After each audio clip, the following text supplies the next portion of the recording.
आजकालच्या धावपळीच्या युगात माणूस स्वतःचा विचार करत असताना दक्षिण सोलापूरच्या ओळेगाव मधील एका शेतकऱ्याने मात्र माणुसकी आणि निसर्गप्रेम काय असतं याचं एक भन्नाट उदाहरण दाखवून दिलं। शेतात ट्रॅक्टर सुसाट धावत असताना समोर टिटवीची अंडी दिसताच या शेतकऱ्याने थेट ब्रेक दाबला। ओळेगावचे शेतकरी दिनेश शिंदे हे आपल्या शेतात ट्रॅक्टरच्या साहाय्याने रोटर फिरवून मशागत करत असताना पावसाळ्याचे दिवस असल्याने शेतीची कामे घाईत सुरू होती। अशातच अचानक ट्रॅक्टरच्या समोर जमिनीवर दिनेशांना टिटवीचे घरटे आणि त्यात अंडी चमकताना दिसली। जराही दुर्लक्ष झाले असते तर ती अंडी ट्रॅक्टर खाली चिरडली गेली असती। मुक्या प्राण्यांबद्दल आणि निसर्गाबद्दल दाखवलेल्या या अथांग प्रेमामुळे दिनेश शिंदे यांच्यावर सध्या कौतुकाचा वर्षाव होत आहे। नारायण घंटे, लोकप्रधान न्यूज, दक्षिण सोलापूर, ओळे। नमस्कार, मी दिनेश रमेश शिंदे, एक शेतकरी। शेती ही फक्त उत्पन्नाचे साधन नाही तर अनेक पक्षी, प्राणी आणि जीवसृष्टीचेही घर आहे।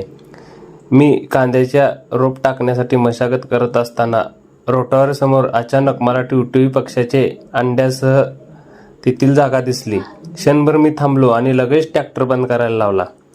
काही छोट्याशा अंड्यामध्ये एका नव्या जीवांचे भविष्य दडलेले होते। हे अंडी वाचवणे हे माझ्यासाठी सर्वात महत्त्वाचे काम होते। मी त्या जागेची मशागत केली नाही आणि तेथील जागा तेवढीच सोडली। शेतकरी म्हणून पीक घेणे जितके महत्त्वाचे आहे तितकेच निसर्गातील प्रत्येक जीवाचे रक्षण करणे हेही आपले कर्तव्य आहे। माझी सर्व शेतकरी बांधवांना मनापासून विनंती आहे की मशागत, नांगरणी किंवा रोटावर चालताना